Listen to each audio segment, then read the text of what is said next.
बिस्मिल्लाहिर्रहमानिर्रहीम, अस्सलाम वालेकुम। आप देख रहे हैं हमारे यूट्यूब चैनल और मैं मोहम्मद हारून शिलवारी हूँ। नाजरीन, एक बात फिर, पेट्रोल की मसनूआत में तशवीशनाक इजाफा होने जा रहा है। ये तशवीशनाक इजाफा आवाम के लिए कितना नुकसानदेह है, इस पर हम बात करेंगे। इस फिलहाल के दूसरे हिस्से में हम बात करेंगे मुस्लिम लीग दो हिस्सों में तकसीम हो चुकी है। वो हिस्से कौन कौन है, ग्रुप ए में कौन है और ग्रुप बी में कौन है, उस पर हम बात करेंगे। इसके बाद जो है पाकिस्तान डिफॉल्ट की तरफ जा रहा है, क्योंकि पाकिस्तान डिफॉल्ट की तरफ जो जा रहा है, आलमी रैंकिंग ने खतरे की घंटी बजा दी और उन्होंने ये बताया कि पाकिस्तान डिफॉल्ट की तरफ जा सकता है। तो इन सब पर हम बात करेंगे। इसके अलावा इलेक्शन कमीशन पर जो है वो हम थोड़ी बात करेंगे। कुछ पिछले व्लॉग में भी हमने इस पर बात की थी, लेकिन कुछ इसमें डेवलपमेंट हुई है, उस पर हम बात करेंगे इस व्लॉग में। तो सबसे पहले आते हैं, मुस्लिम लीग नून जो है वो दो हिस्सों में तकसीम हो चुकी है, क्योंकि पंजाब और केपी की असेंबली वो टूट चुकी है, यानी वो डिसॉल्व हो चुकी है।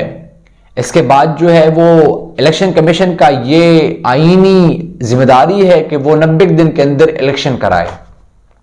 लेकिन पीडीएम की कुछ जमातें ये नहीं चाहती कि 90 दिन के अंदर पाकिस्तान में इलेक्शन हो, क्योंकि ये इसको इस बात का डर है ताकि पाकिस्तान के अंदर अगर 90 दिन के इलेक्शन अंदर हुआ तो फिर हम तो हार जाएंगे, क्योंकि ये इतनी महंगाई में हमें कौन वोट देगा। हर चीज महंगी होती जा रही है। जितनी इलेक्शन को डिले करेंगे उतनी इनको ज्यादा नुकसान पहुंचेगा। अब पी मिलन जो है वो इस हवाले से दो हिस्से हो चुकी है, वो दो तो ग्रुप में तकसीम हुआ है पी मिलन। एक ग्रुप में जाहिर सी बात है राना सनाउल्लाह साहब है, मरियम नवाज साहिबा है और नवाज शरीफ का जो ग्रुप है वो इसमें यह है।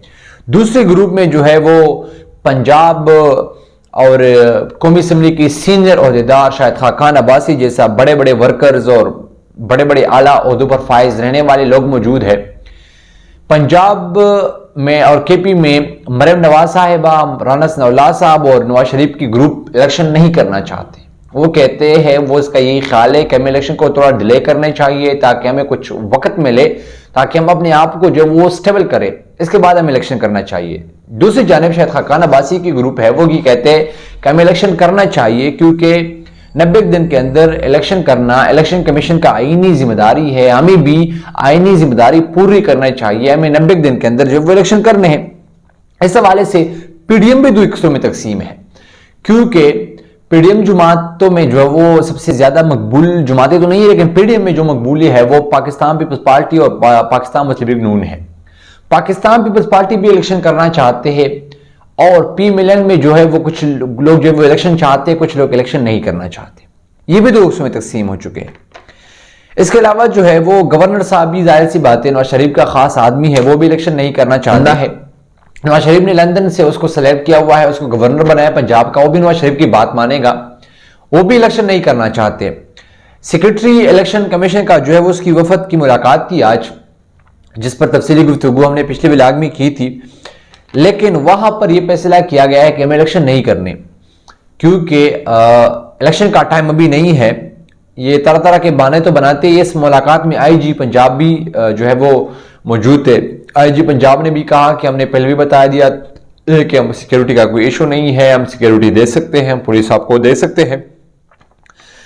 लेकिन गवर्नर साहब इस मामले को दोबारा अदालत लेना चाहते हैं कि मामला दोबारा हम अदालत में जो है वो ले जाएंगे।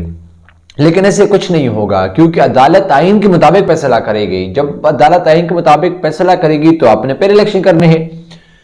इस पर जो है वो इलेक्शन कमिश्नर भी जो है उसने बयान दिया हुआ है, क्योंकि वो डर रहे हैं ताकि इस मामले में मैं फंस ना जाऊं, कुर्बानी का बकरा मैं ना बन जाऊं, क्योंकि गवर्नर भी इसके पाबंद नहीं है कि गवर्नर इलेक्शन कमिश्नर के ऊपर जो है वो सर जिम्मेदारी आती है। इस पर जो है वो आज दोपहर 12 बजे चीफ इलेक्शन कमिश्नर सिकंदर राजा साहब ने जो है वो एक इजलास बुलाया है और इस बातों पर गुफ्तगू होगी जो गवर्नर साहब ने मुआज़रत की है, क्योंकि वो का कहना है कि इलेक्शन का तारीख में नहीं दे सकता, ये आपका काम है।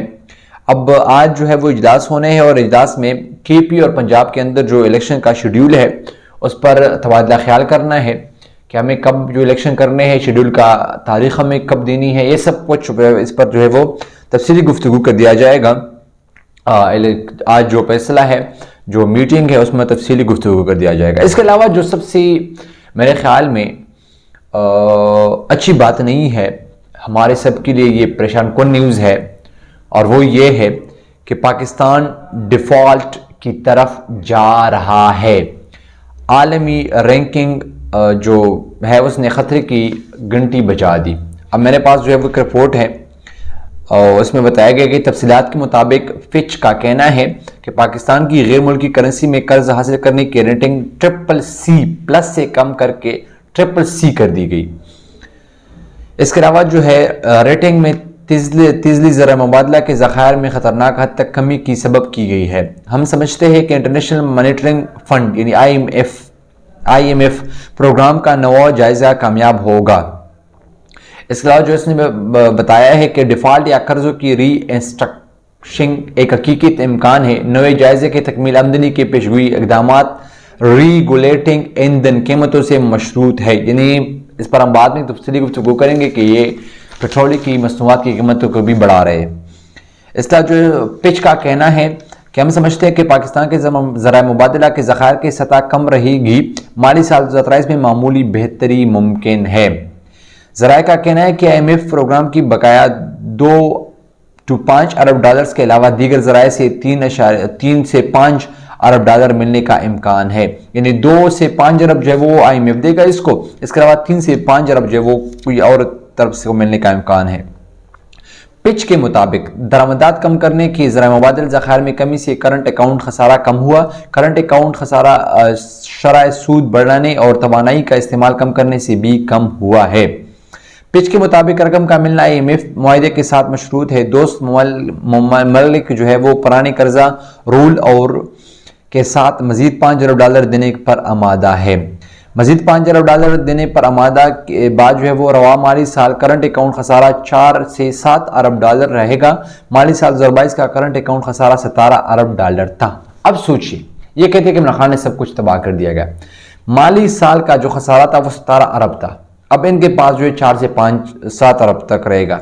तो अब सोचिए, एक तरफ जो है वो पाकिस्तान की मुआशरात इंतहाई ख़राब है, दूसरी तरफ पाकिस्तान की सियासी अदम इस्तेहकाम नहीं है, तो दूसरी तरफ जो है वो पाकिस्तान जो है वो डिफ़ॉल्ट की ख़तरा जो है वो बचा दी गई है। अल्लाह करे कि पाकिस्तान डिफ़ॉल्ट से बच जाए।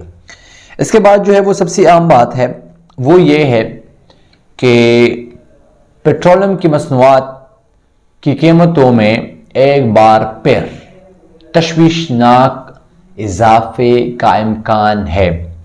यानी 15 रोज़ के लिए, यानी 16 फरवरी से इसका जो है वो ऐलान किया जाएगा बाकायदा। 15 रोज़ के लिए, यानी 16 से 30 तक तो नहीं है, 2-3 तारीख तक जो है वो ये हो सकता है। 15 रोज़ के लिए पेट्रोलियम मसनूआत को जो है मजीद महंगा करने पर इतफाक किया गया है। यानी इतफाक हुआ है, 16 फरवरी को पेट्रोल तो महंगा है, पेट्रोलियम मसनूआत वो महंगे होने हैं। 35 रुपये जो है वैसे पहले महंगा हुआ था, यानी इससे पहले जो पेट्रोल महंगा हुआ था उसमें एक 35 रुपये का इजाफा हुआ था। जरा सोचिए, 35 रुपये एट अ टाइम अगर आप पेट्रोल को महंगा करेंगे तो गरीब अवाम पर जो है वो क्या गुजर रही होगी। इस पर जो है वो लीवी बढ़ा दी गई है और 50 रुपये फी लीटर कर दिया गया था। इसके अलावा 40 रुपये पेट्रोल और महंगा हो सकते हैं। 10 रुपये भी नहीं, 15 भी नहीं, 20 भी नहीं, 25 भी नहीं, 30 भी नहीं, 35 भी नहीं, पूरे 40 रुपये 1 लीटर पेट्रोल बढ़ाने का इम्कान है।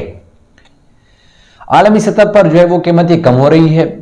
जब इमरान खान साहब के वक्त में आलमी मंडी में पेट्रोल की मसनूआत की कीमत ज़्यादा होती थी, पाकिस्तान में जब 1-2 रुपये जो है वो ज़्यादा करते थे, PDM वाले चीखते थे, वो जलसे करते थे, जुलूसे करते थे महंगाई के खिलाफ, महंगाई मुकाव मार्च करते थे। रहमान साहब लॉन्ग मार्च कर रहा था महंगाई के खिलाफ। अब 40 रुपये पेट्रोल महंगा हो रहा है और दूसरी तरफ आलमी मंडी में जो पेट्रोल की कीमत है वो कम हो रही है, फिर भी ये तस से नस नहीं होते और वो आराम से बैठे हुए, क्योंकि इनकी हुकूमत है, पैसे इनकी जेबों में जाने। इसके अलावा जो है वो डीजल भी जो है वो महंगा हो सकता है और आलमी मंडी में जो है वो डीजल के एक बैरल जो है वो 5 से 6 अरब जो है डॉलर जो है 5 से 6 डॉलर जो है वो कम हुई है इसकी कीमत। ज़रा सोचिए, 5 से 6 डॉलर 5 से 6 डॉलर जो है वो बैरल जो है वो कम होते हैं आलमी मंडी में, यहां पर डीजल को बढ़ाया जाता है कीमतों को। अब जरा सोचिए कि हम कहां जा रहे हैं, किस तरफ हम जा रहे हैं। इसके अलावा जो है इससे पहले डीजल को जो है वो 249 रुपये 80 पैसे है पेट्रोल जो है। इसके अलावा डीजल 262 रुपये 80 पैसे है। मिट्टी का तेल 189 रुपये 83 पैसे का है। लाइट स्पीड डीजल 187 रुपये 40 पैसे का है। अब सोचिए जब पेट्रोल 40 पे महंगा हो जाएगा तो 249 पर तो है, ये 300 तक पहुंच जाएंगे, 299 में 300 तक पहुंच जाएंगे। इसके अलावा पेट्रोल डीजल को अगर 40 पे महंगा करे 262 रुपये 300 से ऊपर चला जाएंगे।